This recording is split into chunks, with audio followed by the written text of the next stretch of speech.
When it comes to video game development, why spend time, energy, and resources when you can just steal it? You would think, with an industry as big as video games, this type of stuff wouldn't ever happen. But surprisingly enough, over the years, it has happened quite a lot, especially from some really big games too. Sometimes it seems blatant and intentional. Other times, it's a weird thing that just happened. But we want to explore these because some of these get really, really goofy and they're worth talking about. Let's take a closer look. We have to talk about Call of Duty because Call of Duty is a franchise that is honorably built on military realism, historical conflict, and tactical authenticity. But at some point, the developers working on Call of Duty thought to themselves, all right, but what if you play as a dog? Actually, they thought about that even earlier with Call of Duty Ghosts, but that's not what we're talking about here. This wasn't just any dog.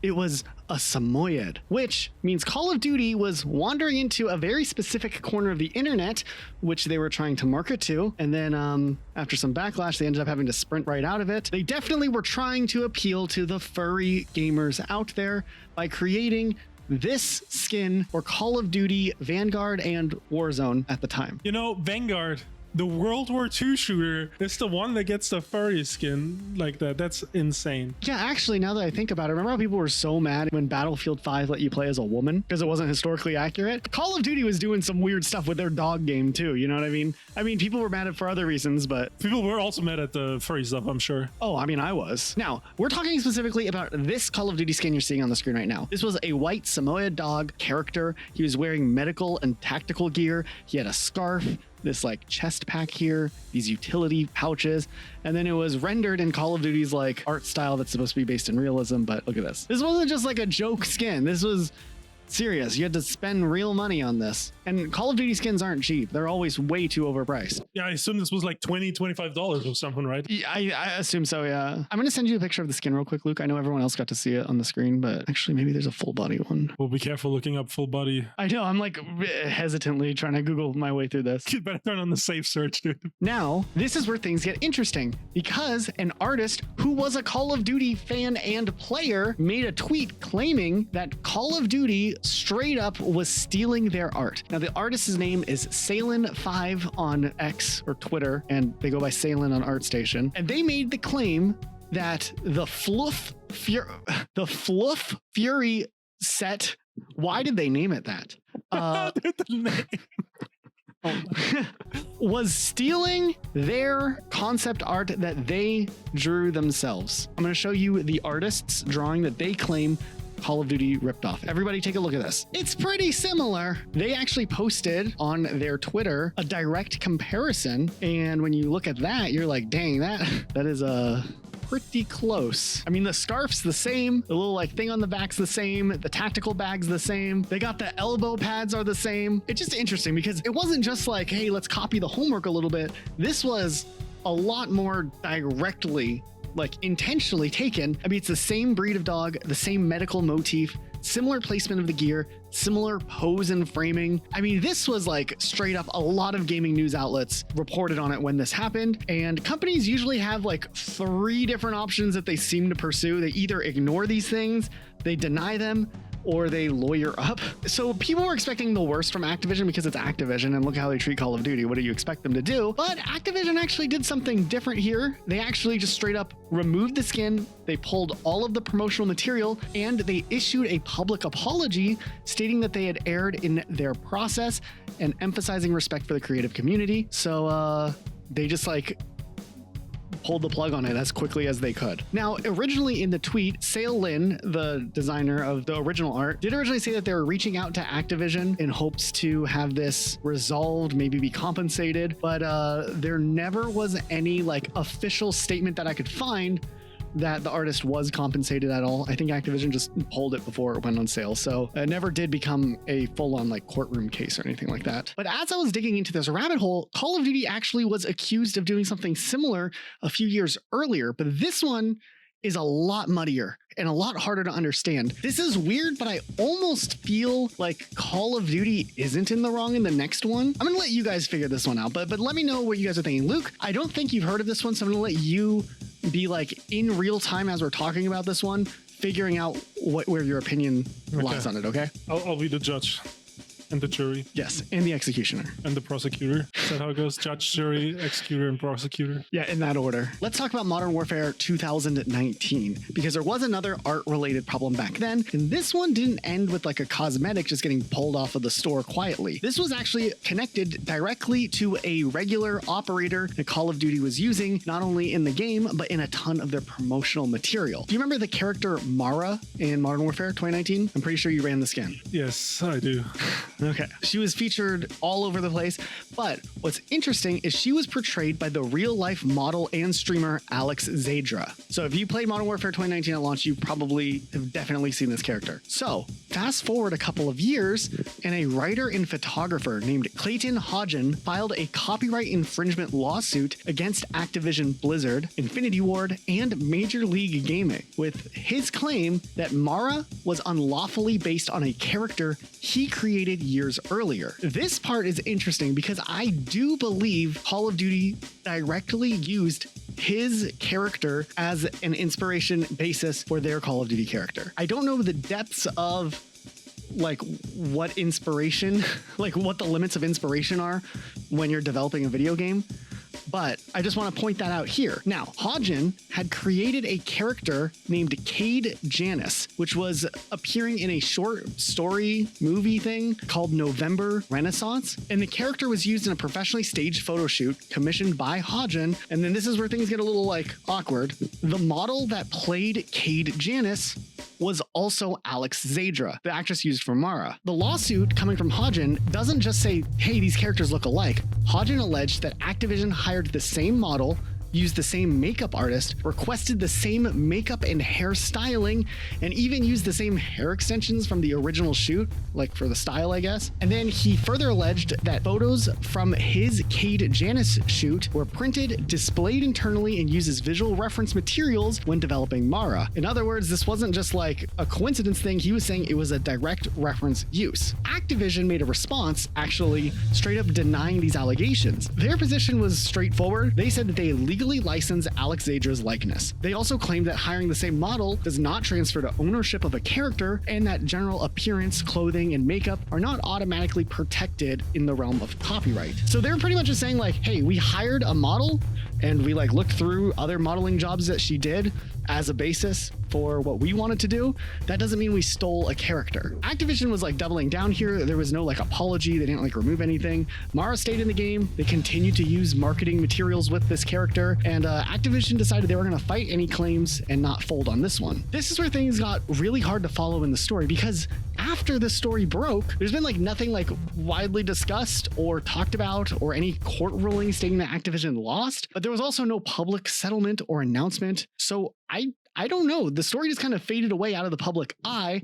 I'm assuming if Activision was successfully sued or that they settled out of court, this would have made the rounds in news. Like, I feel like a lot of the gaming outlets would have reported on this. So I want to lean towards Hodgen just gave up. But yeah, it's a weird one. Now, if they were using the images of Alex Zadra without paying for her likeness, I feel like, yeah, that's very blatant, like copying. But I feel like a fictional vague character and you're hiring the same actress doesn't necessarily mean that they're copying the character themselves. I don't know. What do you think, Luke? Yeah, I don't know. I just feel like it's a woman in some tactical gear, and then they hired the same woman, put her in tactical gear too. It's like, all right. If they hired the real person, like, what do you expect them not to look like the pictures? It's the same face. It's the same person. They're like probably looking at a bunch of models, like their portfolios. They're like, who should we hire? Oh, look, this person did a bunch of photo shoots in tactical gear. This person could translate well into a Call of Duty character, and they probably just did something like that. I don't feel like that's that crazy. Yeah, I just don't think this is like enough of like a real character likeness. There's actually another Call of Duty thing, and I kind of vaguely remembered it because it was related to a wrestler, and you know, I used to follow wrestling a lot, so I guess I remember it from back in the day. But have you ever heard of the wrestler Booker T? No. Okay, I know, I didn't think you would. I just thought of the like Animal Crossing character that's like a dog. Is it like that? Yes, if he was a big black man. Not quite.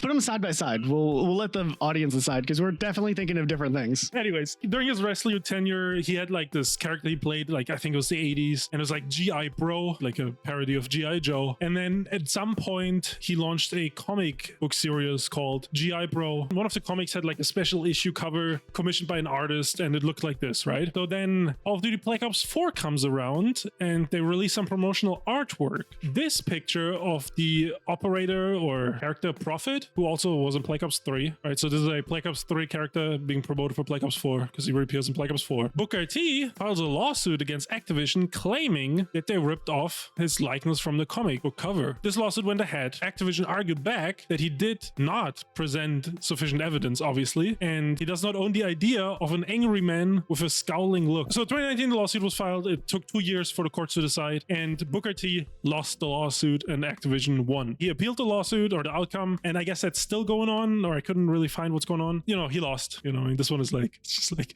a guy holding a gun on both pictures. It's the do-rag, dude. That guy owns the rights to them. I don't even think the guy on Black Ops 4 is wearing a do-rag. Yeah, I was just thinking that it looks more like a hat. They don't even look alike at all. Actually, I think it's like this. It's like some futuristic like headband like implant gadget from Black Ops 4. I don't think it's a do-rag at all. Yeah, well, it was specifically just this promotional image too. None of the other promotional images were cited. Because I guess in the other promotional images, you would also see that it's not a do-rag. So I don't know what's going on here, but obviously it didn't go anywhere. This does remind me though of all the way back in 2014 when Lindsay Lohan tried suing Take-Two over GTA 5. Do you remember that? I do remember that. It was this picture specifically on the loading screen, right? Or promotional art. Yeah, exactly. That was like part of it actually. Back in the day, I think I might have read something on Facebook about it. What an awful website that is.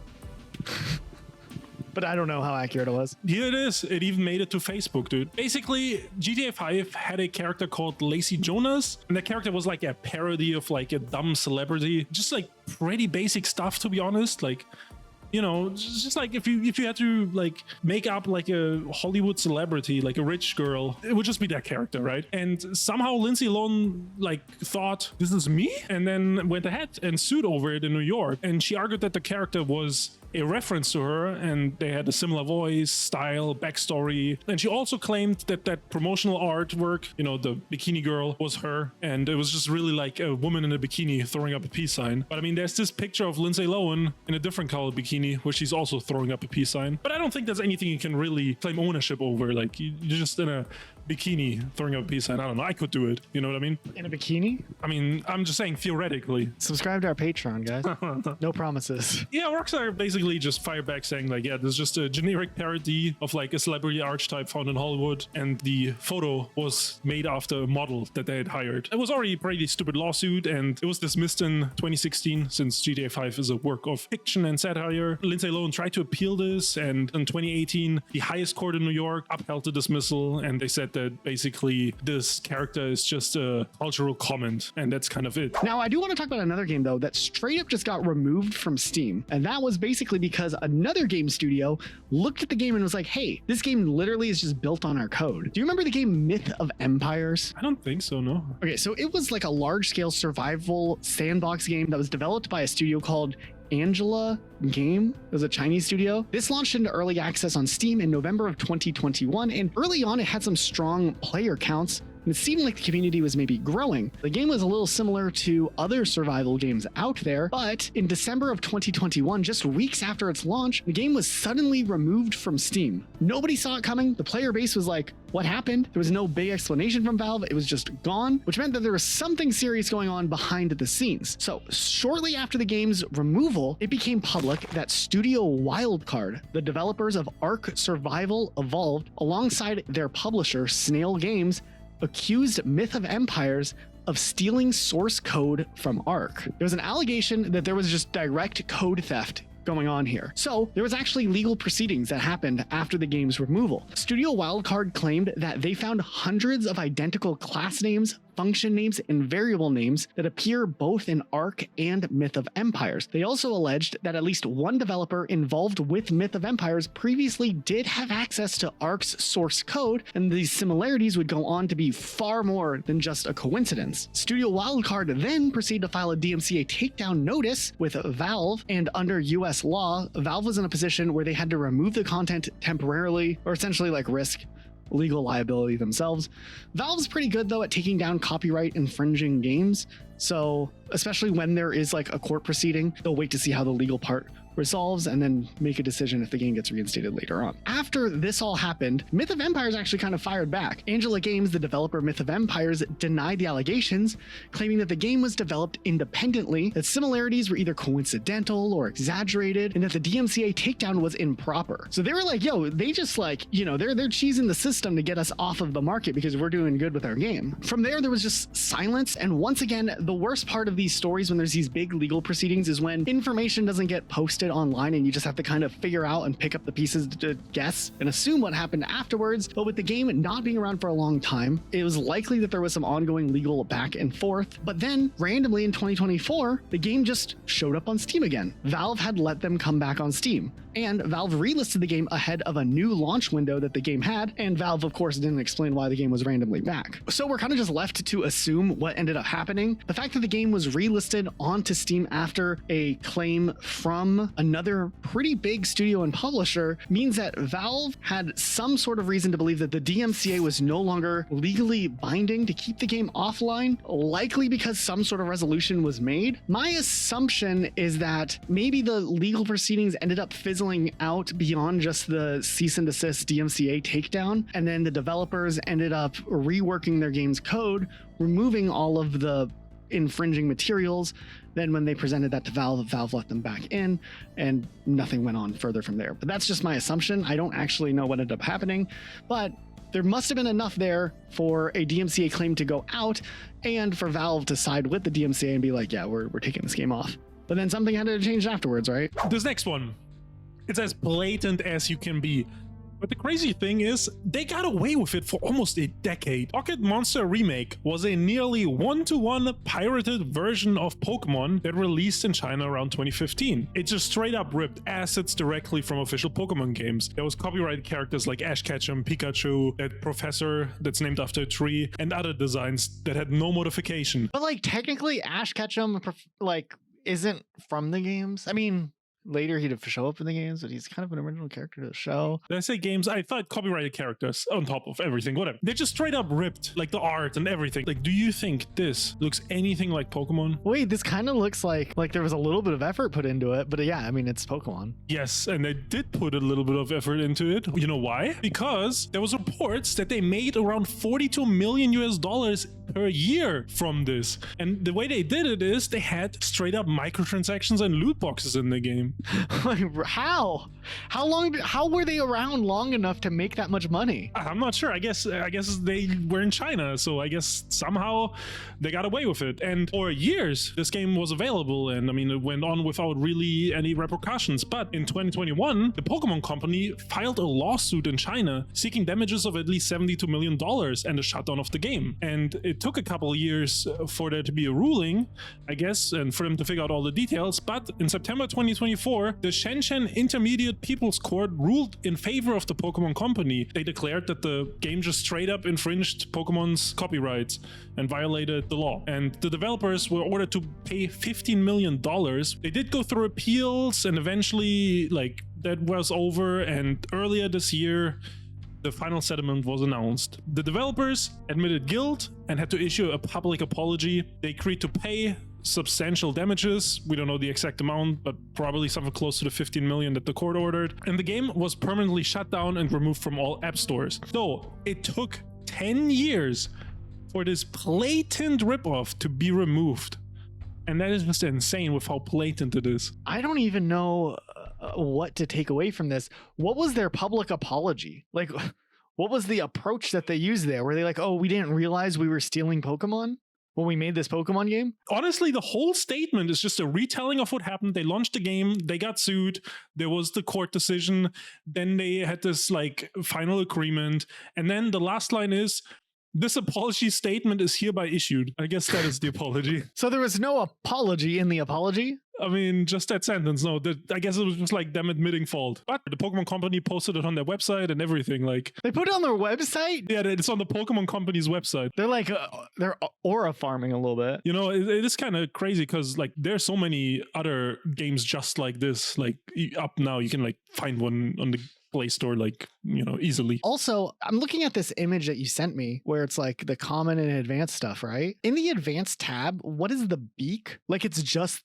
a beak. Like how does that translate? Like what does that translate into in game? I mean, that's a very good question. I mean, it says it's like a puzzle piece icon next to it. Do you think you have to like collect the pieces of the Pokemon? Even the Pokemon have puzzle pieces though, like the Electabuzz above it. What if you had to design your own like monstrosity of a Pokemon? Like you just put a beak on a Charmander and just call it a day? That would be pretty crazy. Maybe that's why the game made so much money. Now that takes us to another Nintendo and Pokemon lawsuit. That one is against Palworld. Now in the past, we've talked about Palworld in a similar video. And at that time, there was like a lot of stuff going on online about like how they lifted assets and how they used AI to create some stuff. And there was like this viral comparison comparing some Pokemon model against a Palworld model. But I'm pretty sure it was all fake. And nothing of it was real. And the Pokemon Company did make a statement at the time that they're investigating IP concerns. I think we might have mentioned that too. But later on, they filed a lawsuit, and this was a legal complaint about patents on game mechanics and not a copyright claim about stolen assets or anything like that. So basically, Nintendo had an old patent that they started filing in 2021, but that hadn't been approved yet, that they slightly adjusted to include monster capture mechanic and monster riding mechanics, and then went ahead and used it in a lawsuit against Palworld. And Palworld submitted some evidence against it, like saying that other games have these mechanics like Ark, Monster Hunter, and Titanfall. And the Japanese patent office actually rejected Nintendo's patent like just a couple months ago. Palworld did also make some changes, I guess, to be extra sure that Nintendo isn't going to be able to win in court. They changed some like mechanics when it came to the pals.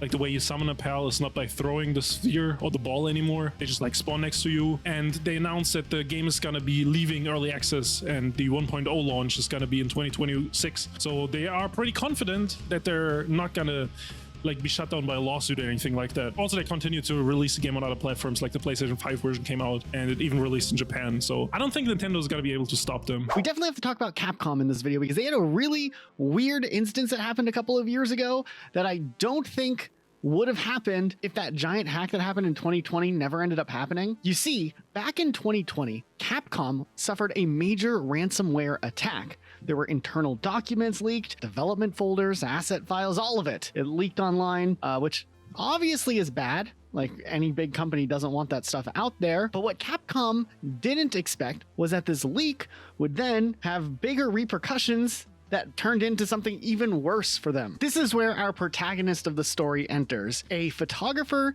named Judy A. Juracek. Now, at some point, Judy stumbled across these leaked images, these assets that were now being circulated online because people were hyped, like the community, like all of a sudden they can dig into the files of their favorite games. Something that happens pretty much every time there's like a mega leak for any game. And upon looking into the games like Resident Evil and Devil May Cry, you could look into the mega leak info and see all of the different textures and assets that were used. At some point, Judy looked at some of the leaked files or someone showed it to her and she had an interesting reaction. I took these pictures. You see, back in 1996, Judy Juracek published a professional reference book called Surfaces, Visual Research for Artists, Architects, and Designers. Essentially, an album of different texture art. The person who takes pictures that ends up getting used in like different materials and outlets out there, it's one of those types of books. This book contained over 1,000 photographs of textures, things like cracked glass, stone walls, rusted metal, just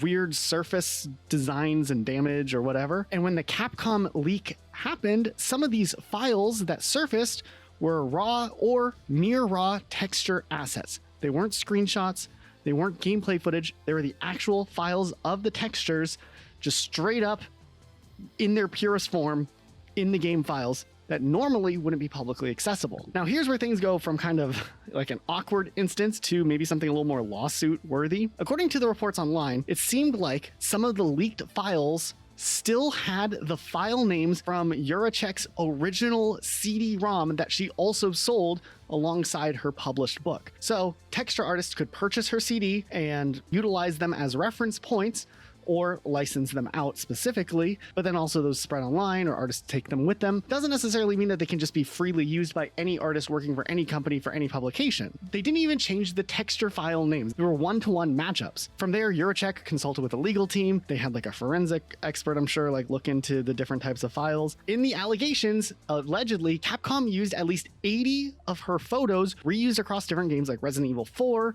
Devil May Cry, in hundreds of instances without ever correctly acquiring a license for her material. So in 2021, Juracek filed a copyright infringement lawsuit against Capcom, and I think from there, Capcom probably realized that someone along the way messed up. Like maybe some artist had those files, they bought the CD, they use them as resources. Usually when a game's like getting towards the end stages, there's like a legal team that's supposed to check through everything. Obviously something like this, so specific, got overlooked, and they never thought that anybody would find out, probably. So Capcom never made a public announcement, never said anything. However, it does appear that in 2022, the case was resolved out of court. Most likely, Capcom paid her money that she was okay with, and it never ended up having to go to court. I just think this case is fascinating, mostly because of the fact that none of this would have happened if Capcom never got hacked in the first place. Yeah, wild stuff. I don't know. Luke, did you ever notice that the textures seemed a little odd and stolen? No, because I guess I didn't read the reference book.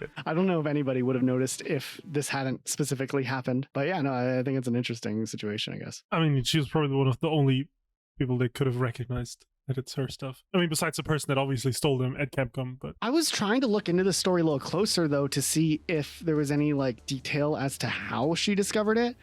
Like, was she just like a big Resident Evil fan keeping up to date with the Capcom leaks? Like, I doubt that. Do you think she used software that like cross-checks for like uses of her images? And then from there, when the leak happened, there's like a highly publicized outlets with her images now showing up. And then from there, she could like follow the rabbit hole. Maybe she's a big Devil May Cry fan. I don't know. I mean, yeah, true. And she was like, oh, Devil May Cry leaks. Let me look at those. I guess we don't know. So now we get to one of our favorite developers on this channel, Bungie. Woo! How do I start this? Like, how many times do you think they've been caught stealing art in just the last 4 years? I can think of one example. How many times is it actually, though?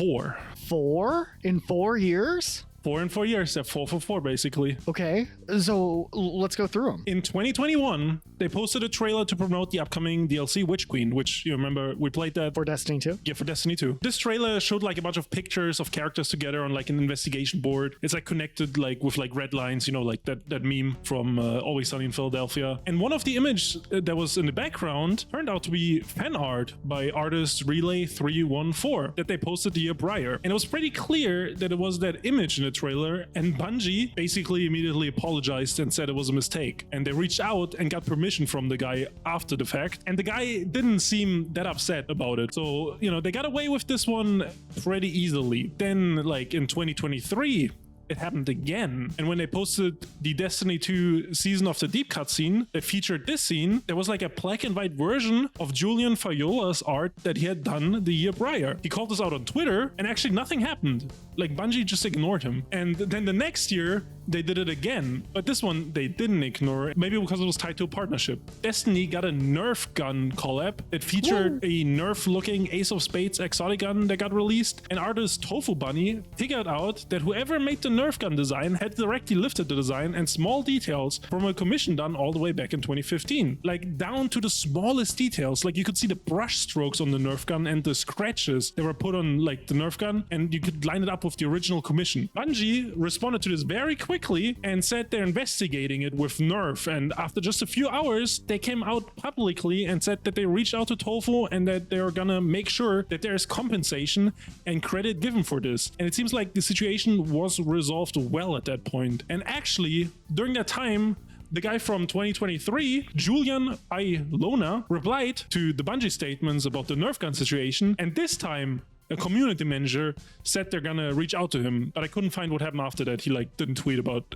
any updates. And then for Marathon, they thought, let's go big with the art theft. They actually took someone's artwork and like turned it into textures and then plastered it all over the game Marathon. And people found it in the public alpha test. So artist Anti-Real made some posters around 2017, and these posters look futuristic and they look pretty cool. I mean, they like have like the cyberpunk vibe to them. I don't know. And in May 2025, Marathon ran its alpha test, and there were parts that were pulled from these posters all over the game. It was pretty obvious that it was like their designs. Eventually, this got so much attention that Marathon's dev team responded and said they investigated this, and the former artist included these graphics on a texture sheet, which was later used in the game. So like basically they're saying, oh, I don't know, it's not our fault. There was like a ton of bad PR over this on social media. It probably didn't help that the alpha test also was kind of bad, because Marathon seems like a bad game. The perception of Marathon just was like in the dumpster at this point. And just this month, Anti-Real did tweet that the issue had been resolved with Bungie and Sony to her satisfaction. So I think they paid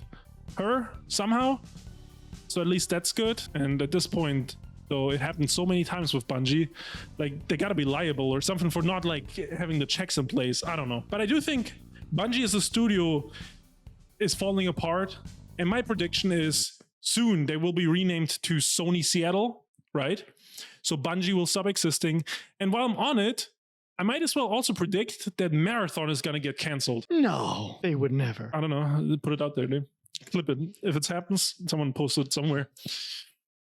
I don't care where. Could be on Vimeo, but someone posted somewhere. And right now, as I'm editing this in my parents' office, since I'm visiting them for Christmas, and I don't have my normal mic, so I'm just recording this on my iPhone, I went to Anti-Real's Twitter, and I saw that PowerA also ripped off some designs for one of their officially licensed Xbox controllers. And it's kind of crazy that these companies keep ripping off this artist, so I just wanted to throw it in here. So what if I told you, Luke, that there's a game that you and I played once or twice?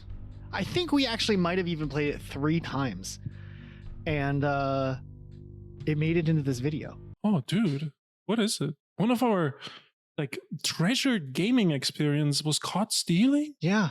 Do you remember the game Paladins? Oh, okay. I take the word treasured back, okay? Wait, it was fun. It was just like Overwatch, except you had like a horse that you rode on at the beginning to get to the site. I do agree it was just like Overwatch, and I take the word treasured back twice. Okay. Paladins is an interesting game because it was a hero shooter released around the same time that Overwatch released, but Paladins itself has always been like compared directly to Overwatch, obviously. Now, Paladins did have its own dedicated community for quite some time, kind of thriving a little bit in the free-to-play space when Overwatch was a paid game. When Overwatch became free-to-play, I think the writing was on the wall for Paladins, and recently I think they announced that they're going to be ending future content support for the game, but the rest of the game will still remain up. But back in 2018, Hi-Rez, the developers behind Paladins, were working on other side projects, and they worked on a game called Paladins Strike. Now, this one isn't directly Paladins itself. The story comes from Paladins Strike and promotional artwork that they had put out there promoting a new skin called Covert Ops Lex. Here's the interesting thing.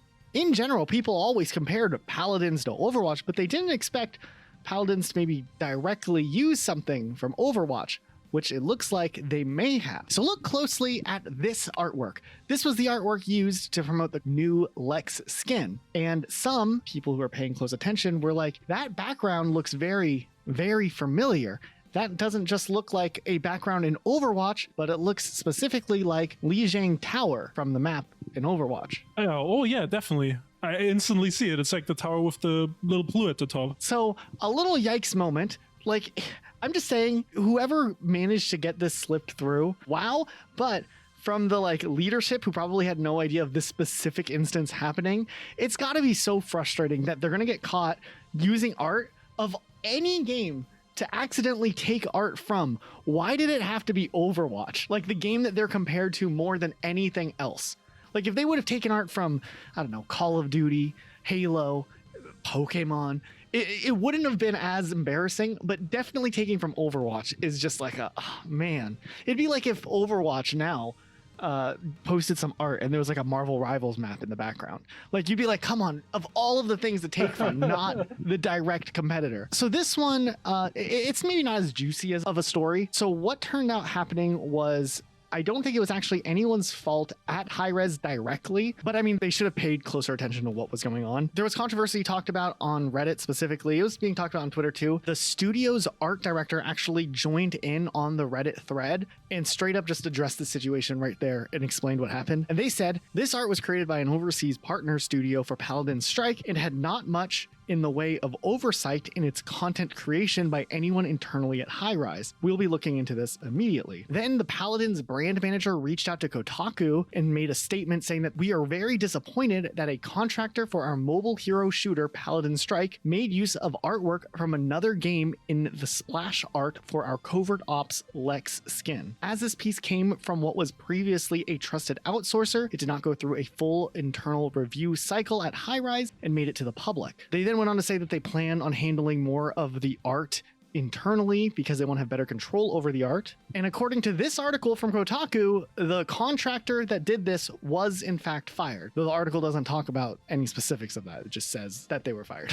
So I don't know. Just a goofy one. I think it's more of just an embarrassment than it is like some big malice game theft. I mean, it's Paladins stealing from Activision Blizzard. Like, okay. Imagine this, Luke. It's 2005. And the Xbox 360 is releasing, and it's a big deal, right? Yeah, okay. Now, what if I told you a launch title for the Xbox 360, or I'm pretty sure it's a launch title, 2005 release. There was like 2 months this Xbox was on the market, so it was either a launch title or like came out a month after launch. But an early game for the Xbox 360, right? Mm-hmm. Imagine this. It may have stolen some art from Nintendo. And then maybe didn't even get caught. Like Nintendo didn't notice, and to this day, they never noticed. What the hell? We're talking about Amped 3, which was published by 2K, mind you. A snowboarding game that was developed by a studio called Indie Built. There's been this rumor spreading around that this game steals art from Nintendo's Fire Emblem series. And I was like, okay, like, how would a snowboarding game steal from Fire Emblem? And there's the picture. This is the actual artwork that's in the game. What the hell did they do? Wait, I know what character that is. I'm pretty sure this is Roy from Fire Emblem. I think so too. With an eye patch and blue hair, and they didn't even color it in correctly enough to cover up all of the red. Yeah, this is it. This is where the story ends. There's nothing more. All we know is that there's characters that look like edited Fire Emblem portrait art. I don't know, like there's no public lawsuit filings from Nintendo. There's no big mainstream article from 2005 saying that they were caught. All we have is like people posting about it online, talking about it, being like, yo, did they do this? Now, there are claims out there that they did get into some legal trouble, but there's no documented sources citing that. Just people being like, yeah, this totally happened. Fans obviously alleged that Amp 3 shipped with edited Fire Emblem portraits in its UI. And I mean, it looks like it. It really does look like it. So I don't know. I mean, yeah, it is definitely Roy. Like, I don't know, you can see like the little the thing, you know, and like the headband and stuff. They just like recolored it. The eye patch is the best part. Like that was the like chef's kiss. I mean, maybe that's why they didn't get caught, dude. Also, did they give him elf ears? I don't think he's an elf. Yeah, he definitely doesn't have elf ears, which is even weirder because this is a snowboarding game. I don't know, dude. This is such a weird one to me. And then it never got caught. Like nobody caught it. Like, how did like the quality assurance team not look at this and be like, what the hell's going on here? Like without even thinking Fire Emblem, but just looking at this sprite work and be like, what is this? League of Legends came out in 2009 and it was a massive success. For years, it was one of the biggest video games on computer. And I mean, to this day still is. Since it was computer only, there was a huge demand for League of Legends to come to mobile, especially in markets like China. So over the years, multiple companies tried cashing in on it and put out their own MOBAs on mobile. And some had success, some didn't. But there's one that is probably the most infamous League of Legends clone, and that is Mobile Legends 5v5 Fair MOBA for mobile, which launched in 2016. And yes, that was the original name. Mobile Legends 5v5 Fair MOBA for mobile. Wait, that's the official name? That was the first name, yeah. Why is it fair? What does that mean? 5v5 fair? Like, I don't know. It's probably like some Chinese translation that doesn't translate that well into English. I don't know. Developer Moon2 released Mobile Legends and it was just blatantly copying League of Legends. And it was like pretty deep on what they like exactly copied. The map looked the same when it came to layout, design, like the way the mobs and stuff are put on the map, the individual like minions that you slay during gameplay, and then ton of the champion abilities and their full kits, like their full skill sets, were one-to-one champions out of League of Legends, just with different names and like, you know, different designs. I looked at gameplay of Mobile Legends and like I can look at the character and be like, oh, this character does this, even though I've never in my life touched Mobile Legends. But like, let's say I look at Dota 2, I've played like 5 hours of Dota, I could not tell you what the hell is going on, but I can in Mobile Legends, I guess, because I played League of Legends for so long. The logo itself was a ripoff, like the font and the color of the logo was just like the same as League of Legends. Actually, I have a picture I can send you. Okay. Obviously, Riot Games, you know, they got a whiff of what's going on here, and they took notice and they complained to Google and requested Mobile Legends 5v5 Fair Mobile for mobile to be taken off the Play Store. Somehow Moon2 must have known this was coming. Somehow they got like wind of this as well, that Riot Games was trying to do this. So they removed the game from the App Store before Google could take it down. And then shortly after, they relaunched it as a different title, but I mean, essentially the same game, now called Mobile Legends Bang Bang, with a new logo and some minor tweaks. It's hard because Legends is such a big word, but the 2 gradient on an emblem. It's just like exactly, like the, you know, the shield background or whatever. It is very close. And in 2017, Riot Games filed a lawsuit in the US over copyright infringement, citing multiple ways that the game has ripped off League of Legends. If you compare the victory screen side by side, this character's design. I didn't even realize this, but if you compare the League of Legends logos, even the first one, the 5v5 Fair, it's like a larger L and a larger S, which is exactly what League of Legends had at some point too. Good, that's a good point too, yeah. There was just a bunch of these things, or like, look at this is like the map side by side and the mini map. It's just like very much looks like League of Legends. They actually brought up more evidence against the company because they had made a game before Mobile Legends called Magic Rush Heroes, which wasn't a MOBA, and it was like a real-time strategy tower defense game with RPG elements. It was like some crazy game, but that game was like a crazy gacha game, and you could pull these heroes, and the heroes in their game, their abilities and everything, and like, you know, the basic concept of who they were also ripped off from League of Legends. And with the success of this first game, they were able to make Mobile Legends in the first place. Riot Games compiled this all into one lawsuit, essentially, and they filed it in California. The thing is, Riot Games is owned by Tencent, and Moon2 is also a Chinese developer. And the court dismissed this case because they were under the opinion that this lawsuit should be filed in China, not the US. But there was an issue with that. The way the copyright law in China works, it is founded on a principle called idea versus expression. Expression is like the specific artwork or character names or the game's code that is copyright protected in China. An idea is more something loose, like the rules of a game or character abilities or the map layout. Those are nothing you can copyright, at least in China. At the time, most of the copyright complaints that Riot Games had were based on stuff like map layout, character abilities, and rules of the game. And obviously Tencent, they know how the legal stuff in China works, and they knew they would have had to throw out a large portion of the evidence, which would make it more likely for them to lose. And if they lose this case, then they give a huge PR boost to Mobile Legends, since now it's officially not a League of Legends clone. So in 2018, they decided to instead sue the CEO of Moon2 personally. Pretty ballsy move, but they actually had the upper hand here because this CEO was a former employee of Tencent, and he was a high-rank employee, so he signed a non-compete agreement when he worked at Tencent. Founding Moon2 and creating Mobile Legends definitely violated this non-compete agreement, so they actually won in court very quickly, and the CEO had to pay $2.9 million to them. And Riot Games could have just been happy with the 2.9 million they got, I guess. They had plans to eventually launch their own mobile game, which they would in 2020 with League of Legends Wild Rift. After that happened, Mobile Legends Bang Bang had a couple of things once again show up in the game. They were very much like this new mobile game that League of Legends just had launched. So they compiled more evidence, but this time more focused on skins and marketing, right? But with this new lawsuit, they also had another logo. Mobile Legends once again changed its logo, and it now looked like this, right? But League of Legends changed its logo the year before. Oh wait, what the f is that? What did you just send me? Are you getting hacked? Yeah, what? Wait. But League of Legends had just changed its logo to this, and once again, they filed this in 2022 in California, I believe. And once again, the US court dismissed this with the same reason. And the issue also was that by now, Moontoon had been bought by ByteDance, who owns TikTok. So they obviously also had a massive legal team. So now it was even less likely for Tencent to win a lawsuit in China. Like, I think they bought it for $4 billion. That just shows you how successful Mobile Legends itself became over the years, right?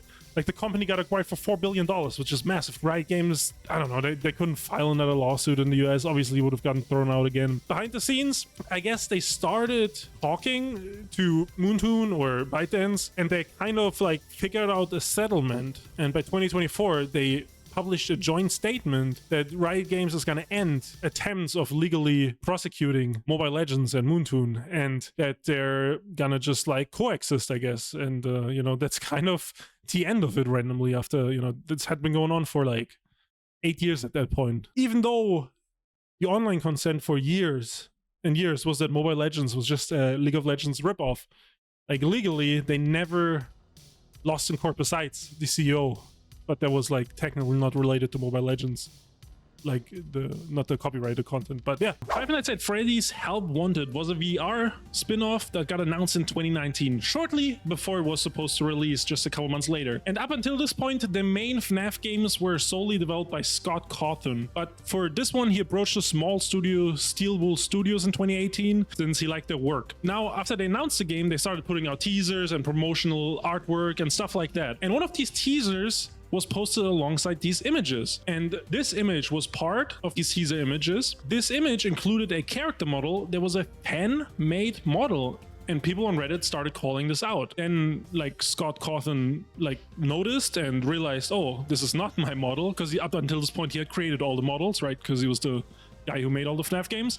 And he took the images down and made a first statement on Reddit. And then 2 days later, he posted again apologizing and saying that it was done on accident by someone at Steel Wool Studios who thought the model was legit when creating the image. And he kind of says they should pat themselves on the back because the image was so good. It tricked this person into using it, thinking it was real. Steel Wool Studios, more like Steel Art Studios. Am I right?